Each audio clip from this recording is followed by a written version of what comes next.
नमस्कार विद्यार्थियों। हमने लास्ट क्लास में मारवाड़ का राठौड़ वंश पढ़ना चालू कर दिया था और उसमें राठौड़ों की उत्पत्ति कैसे हुई, कहाँ से हुई, कौन थे, कैसे आए थे, इसके बारे में मैंने आपको पढ़ा दिया था। और जो क्षेत्र है, जिस क्षेत्र में इस वंश ने शासन किया, उसको हम मारवाड़ क्षेत्र या जोधपुर कहते हैं, या उसके आसपास का जो क्षेत्र था उसके बारे में हमने चर्चा कर ली थी। अब इस क्षेत्र में ये जो मारवाड़ क्षेत्र है, इसमें इसकी शुरुआत करने वाला जो व्यक्ति है उसका नाम है राव सिया। क्या नाम है? राव सिया। जब भी किसी वंश की किसी क्षेत्र में कोई शुरुआत करता है तो उसे उस वंश का आदि पुरुष कह सकते हैं, मूल पुरुष कह सकते हैं, या संस्थापक कह सकते हैं।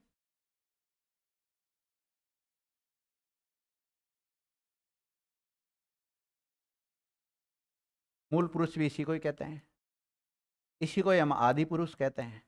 तो मारवाड़ में जो राठौड़ वंश ने शासन किया, उस राठौड़ वंश का आदि पुरुष कौन था?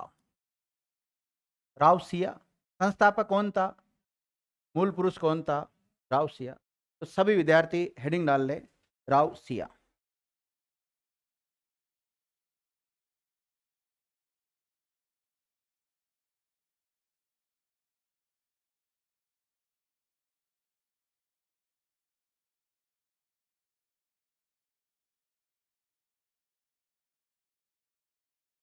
लिख लिया विद्यार्थियों? 1226 के आसपास। कब? 1226 से लेकर 1273 तक शासन किया था इसने। और ये तिथि बहुत ही विवादित है। कई जगह आपको 1240 भी मिल सकता है। क्या मिल सकता है? 1273 मिलेगा। मैं पहले बता रहा हूं आपको, बहुत ज्यादा विवादित तिथि है। तो कई लोग तो ये लिखते हैं कि शुरुआत से लेकर 1273 तक इसने शासन किया।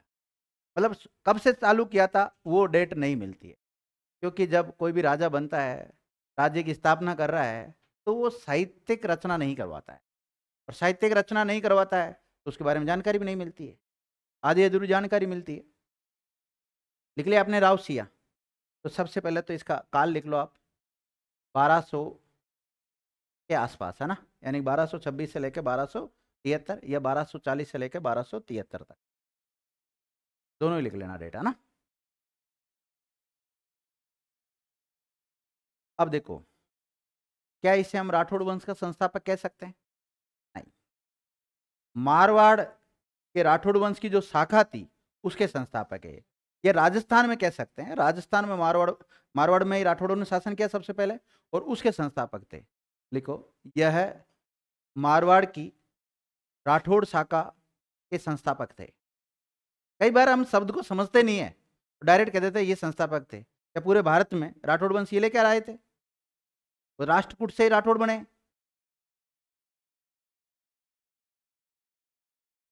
अतः इसे मूल पुरुष या आदि पुरुष भी कहा जाता है।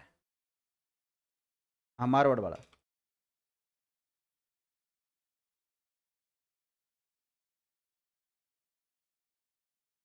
अब ये कौन थे, कहाँ से आए थे, इस बात को लेकर भी अलग अलग इतिहासकार अलग अलग मत देंगे। देंगे कि नहीं देंगे? देखो, राव सिया को लेकर अलग अलग इतिहासकारों के अलग अलग मत है, अलग अलग मत है। सबसे पहले पढ़ते हैं हम, एक इतिहासकार है जिनका नाम है घोड़े वाले बाबा, कर्नल जेम्स टोड। क्या कहते हैं? देखो, कर्नल जेम्स टोड के अनुसार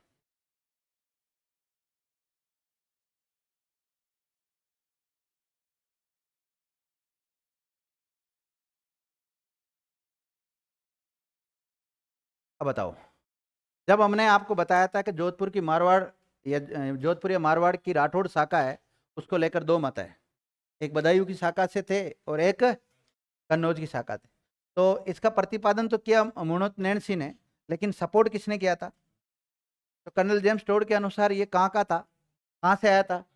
कन्नौज की शाखा से आया था, कहने का मतलब।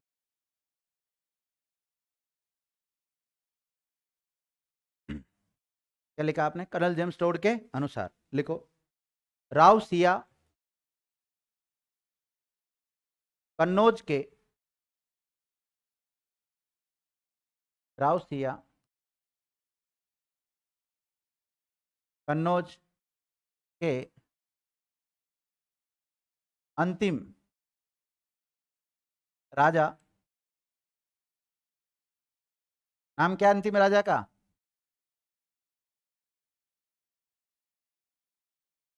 जयचंद घेड़वाल। अंतिम राजा जयचंद घेड़वाल का पौत्र था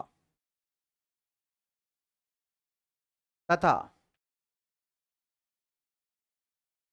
कन्नौज के पतन के बाद, क्योंकि गौरी ने आक्रमण कर दिया था ना, तथा कन्नौज के पतन के बाद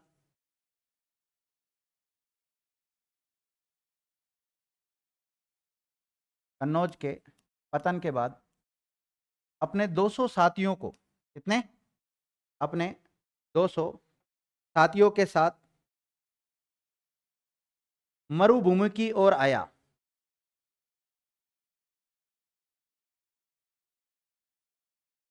मरुभूमि की ओर आया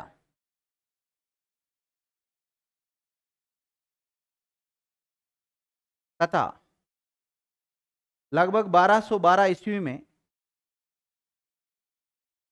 ये भी जो दे रखी है ना आपको तिथि दे रखी है, भी गलत हो सकती है ना। लगभग 1212 ईस्वी के आसपास मारवाड़ में प्रवेश किया। मारवाड़ में कब एंट्री ली? 1212 ईस्वी में। और उसके बाद इसने खेड़ पर अधिकार कर लिया। किस पर अधिकार कर लिया? खेड़ कहां पड़ता है? पहले बाड़मेर में आता था, अब कहां आता है? बालोतरा में।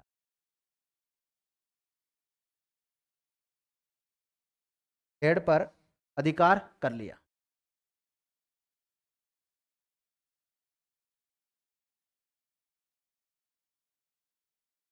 लिख लिया? अगला फैक्ट लिखो।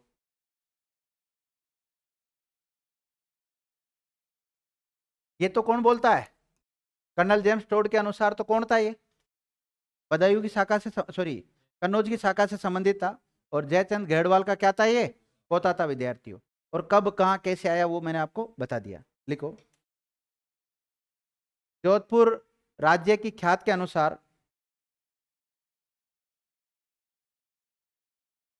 राव सिया, राव सिया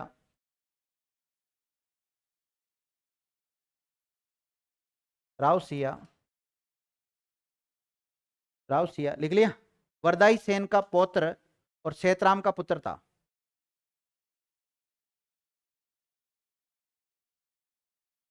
वरदाई सेन का तो क्या था? पोता, तथा सेतराम का पुत्र था। सेतराम का पुत्र था, मतलब इसने जयचंद घेड़वाल का पोता नहीं बताया।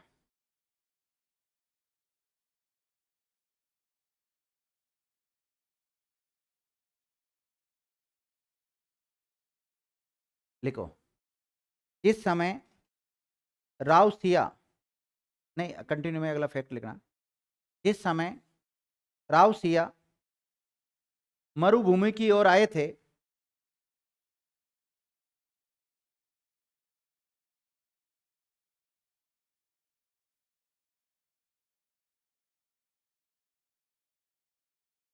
मरुभूमि की ओर आए थे, तो उस समय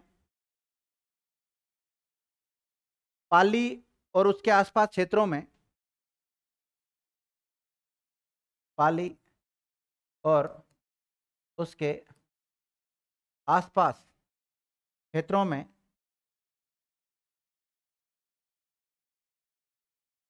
पालीवाल ब्राह्मण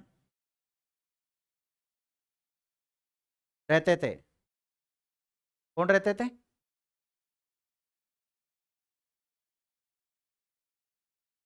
पालीवाल ब्राह्मण रहते थे, जो कि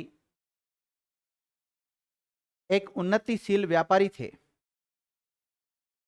या उन्नतिशील व्यापारिक जाति थी।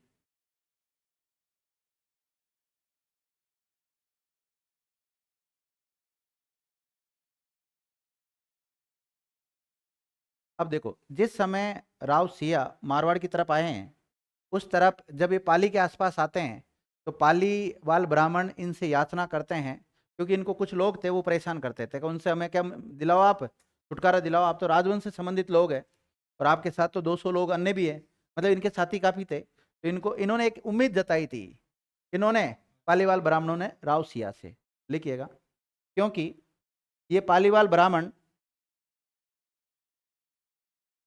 क्योंकि ये पालीवाल ब्राह्मण बलेचा चौहान बलेचा चौहान कोमा गोहिल, अलग अलग जातियां थी है ना, कोमा मोहिल, गोहिल मोहिल जाति के लोगों से परेशान थे।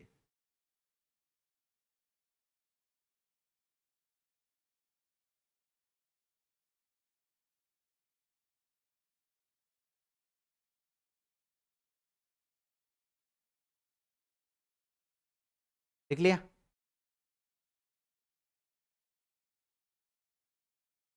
देखो विद्यार्थियों,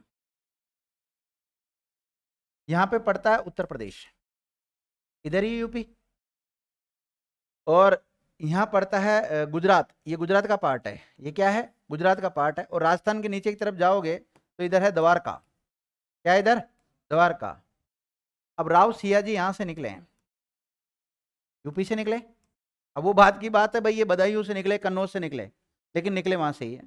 और पहले वहां पर कन्नौज में जयचंद गढ़वाल का शासन हुआ करता था, लेकिन वहां पर मुसलमानों का क्या हो गया, एक प्रकार से शासन हो गया, अधिकार हो गया, गोरी ने अधिकार कर लिया। तो फिर इसका जो पोता था ये कुछ लोगों के साथ वहां से कई काम करते हैं, अब कुछ नहीं बचा, अब एक काम करते हैं, द्वारका यात्रा पे चलते हैं। वहां पे चलते हैं, द्वारका यात्रा पे चलते हैं।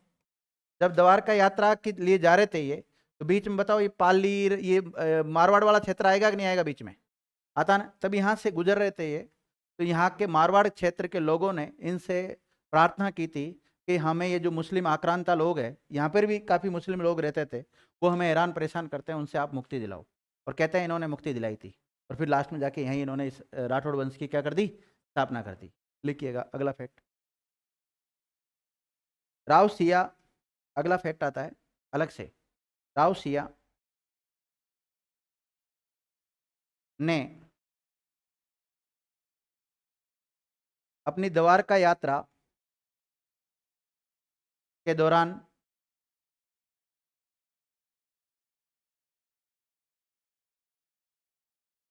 पाली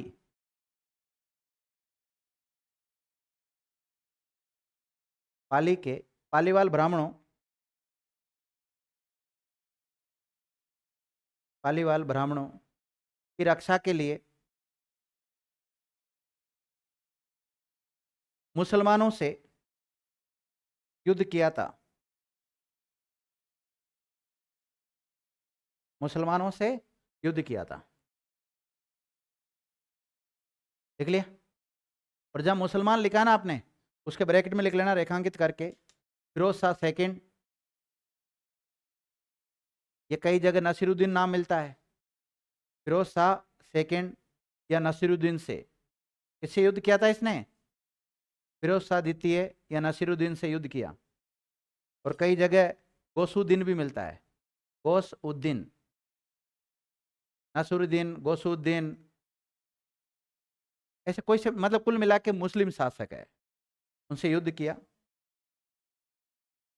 और जब युद्ध होता है तो युद्ध का कोई ना कोई नाम होता है, और उस युद्ध का नाम था लाका जवर युद्ध, लिखिएगा। और इस युद्ध का नाम लाका जवर युद्ध था।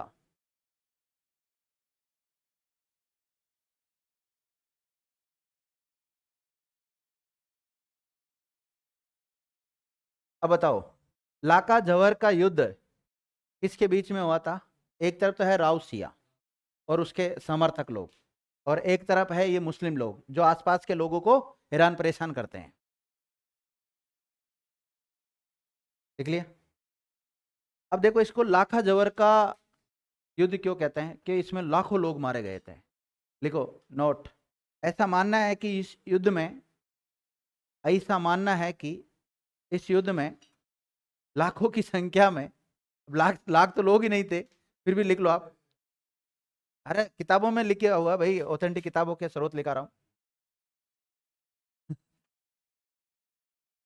लिखो, इस युद्ध में लाखों लोग मारे गए, इसलिए इसे लाखा जवर युद्ध कहते हैं।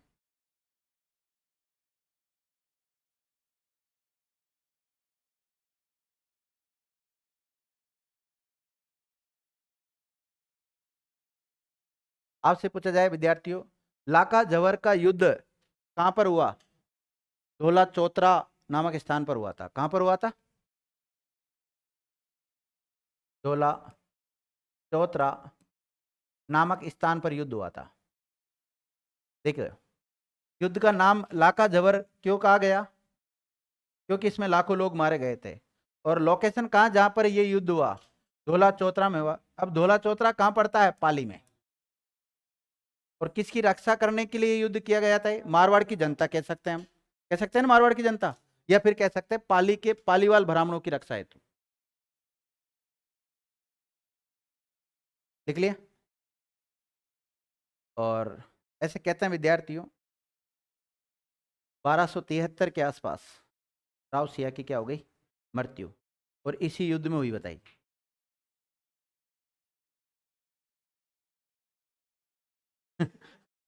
लिखो लिखो लिखो लिखो। अरे मैंने बताया ना, जो भी शुरुआत के जो शासक आएंगे उनके बारे बारे का जो भी इतिहास लिखा गया है वो संदिग्ध पूर्ण रहता है।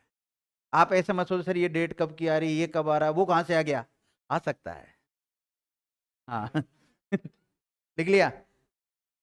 लिखो, 1273 ईस्वी में ही, 1273 ईस्वी में ही राव सिया की मृत्यु हो गई।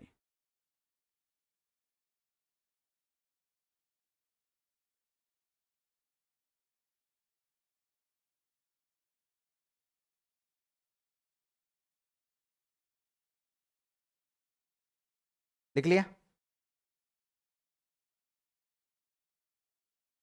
अब ऐसा कोई युद्ध हुआ होगा, राव सिया की मृत्यु हुई होगी, इसके बारे में कोई न कोई स्रोत तो जानकारी देना चाहिए, नहीं तो आप लोग हंसोगे।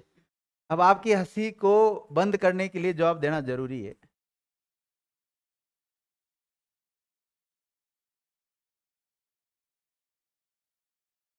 देखो, पाली में एक लेक मिला है विद्यार्थियों, जिसका नाम क्या है?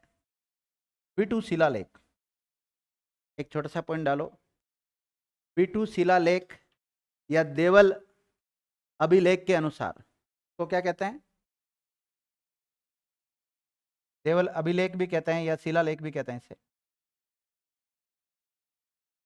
और ये पाली में है, तो लिखो पाली के बीटू शिला लेख के अनुसार। प्रूफ देता हूं मैं तो हाथों हाथ, में क्या लिखा हुआ है लिखो, ये शिलालेख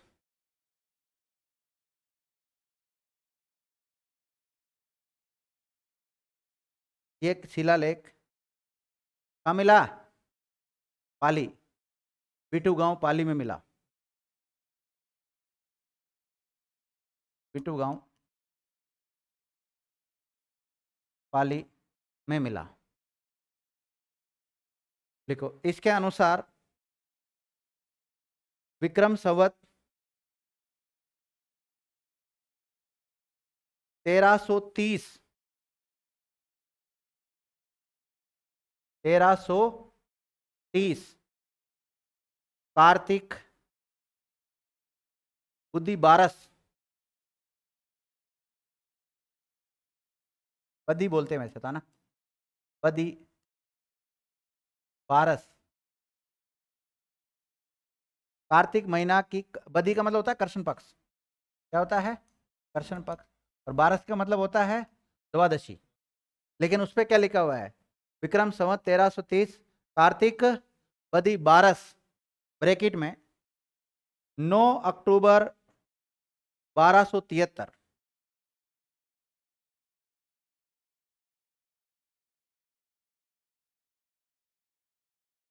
9 अक्टूबर 1273 ईस्वी निकलेगी, नहीं यही निकलेगी ना इसकी, देखना एक बार। 1330 में से 57 घटा दो, 73 होगा ना, 1273 ईस्वी का है। लिख लिया, लिखिएगा। ये जो लाखा झवर युद्ध हुआ था धोला चौतरा नामक स्थान पर, इसकी जानकारी कौन देता है? लिखो, इस शिलालेख में इस युद्ध की जानकारी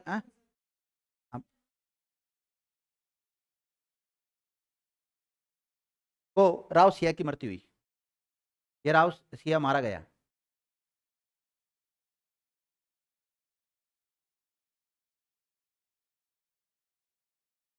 लिख लिया, लिखो, इस शिलालेख में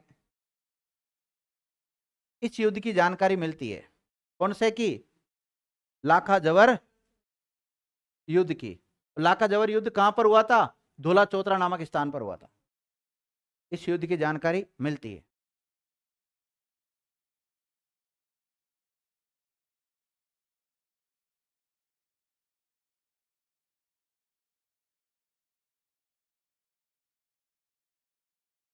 देखो, अब ये शिलालेख हमें क्या क्या जानकारी देता है? बिटू शिलालेख कहाँ मिला? बिटू गांव पाली में मिला। एक तो इस युद्ध की जानकारी देता है, और ये कहता है कि इसके एक रानी भी थी। किसके? राव सिया के एक रानी थी जिसका नाम था पार्वती। क्या नाम था? पार्वती। और ये सोलंकी वंश से रिलेटेड थी। तो सोलंकी वंश की इसकी रानी थी जिसका नाम था पार्वती। जब राव सिया मारा गया इस युद्ध में, तो राव सिया की जो पत्नी थी पार्वती सोलंकी, वो सती हुई थी। तो इसके सती होने की जानकारी भी देता है, लिखिएगा। जब राव सिया इस युद्ध में मारे गए, तो उनकी पत्नी पार्वती सोलंकी सती भी हुई थी।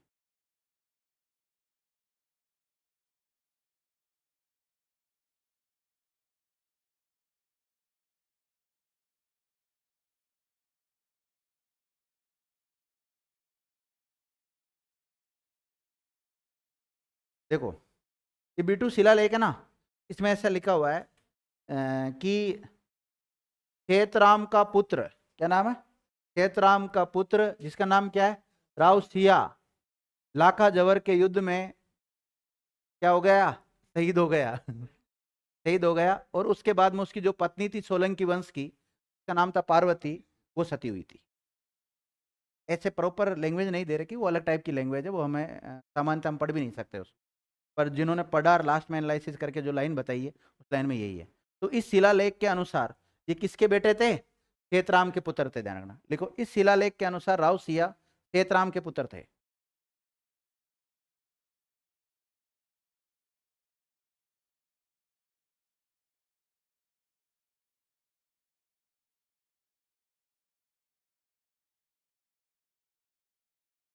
लिख लिया? अब देखो, मारा गया, लेकिन मरने के बाद में कुछ इतिहासकार इसके बारे में जानकारी देते हैं कि राव सिया ने मारवाड़ में राठौड़ वंश की स्थापना तो कर दी, लेकिन उस राज्य को व्यवस्थित नहीं कर पाया था। वो आ तो गया था, लोगों को रक्षा भी करी उस मुसलमानों से, लेकिन खुद भी मारा गया, वो बात अलग था। एक नोट और डाल लिख सकते हो आप अलग से, इस शिलालेख के अनुसार नहीं है, अलग से है। लिखो, राव सिया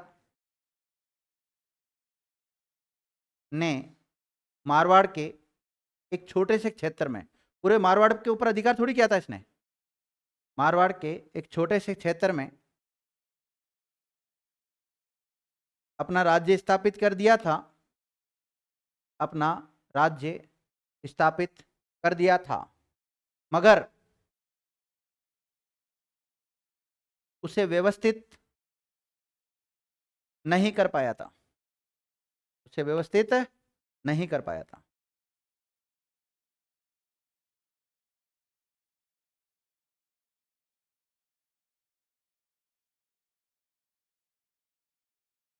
तो अगर हम कई स्रोतों के अनुसार देखें तो जो मारवाड़ क्षेत्र में राठौड़ वंश का जो संस्थापक है उसमें नाम किसका आता है? राव सिया का आता है। आदि पुरुष भी इसे कहते हैं, मूल पुरुष भी इसे कहते हैं। और इसके पिता का नाम क्या था? और रानी का नाम क्या है इसकी? कौन से वंश से संबंधित है? और बेटे का नाम था आसकरण या आसनाथ। लिखो, इसके बेटे का नाम आसनाथ था। पुत्र लिख लो शॉर्ट में, पुत्र का नाम आसनाथ।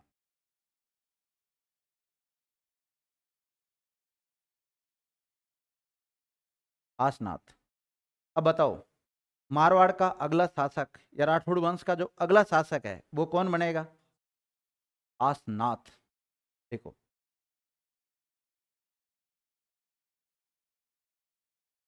अगला शासक लिखो आसनाथ।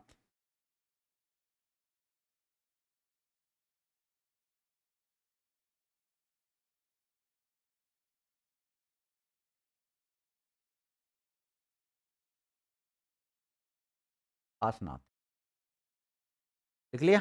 राव आसनाथ लिख सकते हो आप। बताओ इसके पिताजी की मृत्यु कब हुई है? तो इसका शासनकाल रहेगा 1273 से लेकर 1292 91 92 तक। 1273 ईस्वी से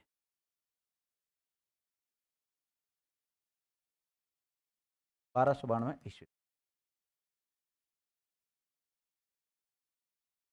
हाँ, ये जो वंश आपने स्टार्ट किया है राठौड़ वंश पढ़ना, तो इसको शुरुआत में एक दो पेज छोड़ना भी सही, ताकि आप जितने भी शासक बने उनकी लिस्ट भी तो बनानी पड़ेगी ना।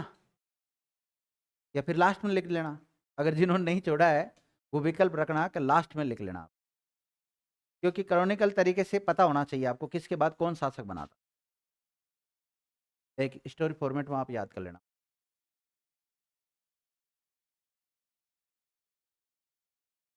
लिख लिया? देखो, इसने खेड़ पर अधिकार कर लिया था। पाली पे तो हो ही गया था इनका। अब आप कहोगे सर आपने थोड़ी देर पहले बताया था इसके पिताजी ने कर लिया था खेड़ पर, तो संदिग्ध है। खेड़ पर अधिकार कर लिया था।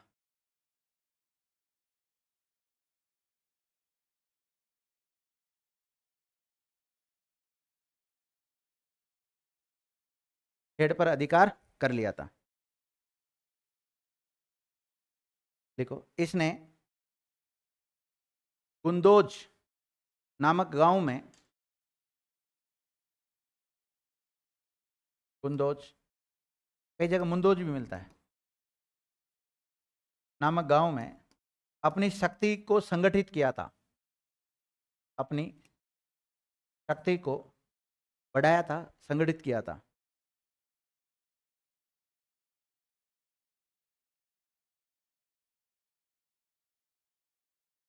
अगर आप राजस्थान का मैप देखते हैं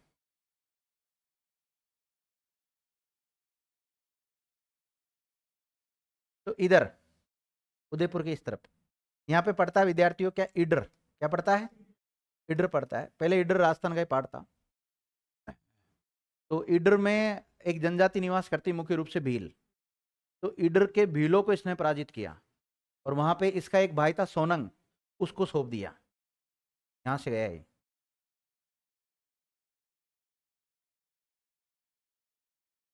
देखो, इसने ईडर के भीलों को, ईडर के भीलों को, अभी ईडर गुजरात में आता है अभी तो ना, ईडर के भीलों को पराजित करके ईडर का राज्य अपने भाई सोनंग को दे दिया था। को दे दिया था? सोनंग को दिया था।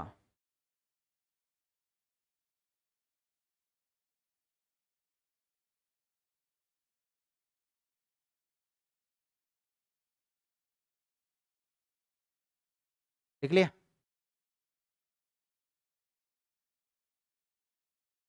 अब ईडर के पास में पड़ता खेर, कौन सा पड़ता है, लिखो, इसने खेर क्षेत्र पर भी अधिकार कर लिया था। किस पर, खेर। अब आप कहोगे सर खेर और खेड़ एक भी तो हो सकता है, खेर और खेड़ एक भी तो हो सकता है, राठौड़ और राठौर एक ही होता है, ठीक है ना। तो कहने का मतलब यह है कि अगर अलग अलग इतिहासकार अलग अलग जानकारी देते हैं, खेर कोई कहता है कि इस ईडर के पास था, और कुछ खेर ये बालोतरा के पास में जो खेड़ है ना उसी को ही बताते हैं। तो कहने का मतलब यह है कि इसने खेर और ईडर क्षेत्र पर भी अपना अधिकार जमा लिया था, हम तो ये कह सकते हैं।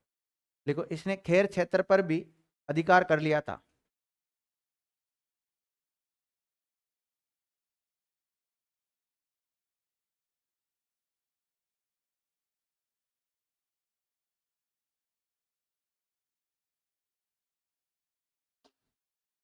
अब AK-47 अलाउद्दीन खिलजी कब शासक बना था बताओ, 1296 में बना था। और 1296 से पहले खिलजी वंश शुरू हो चुका था भारत में, दिल्ली सल्तनत काल में हम पढ़ते हैं। तो एक व्यक्ति हुए उनसे पहले जलालुद्दीन खिलजी, कौन हुए, जलालुद्दीन खिलजी। तो जलालुद्दीन खिलजी से इसने युद्ध किया था विद्यार्थियों, और उसी युद्ध में मारा गया था। कई किताबों में ये डेट आती है 1291 और कई में आती 1292। देखिएगा, आसनाथ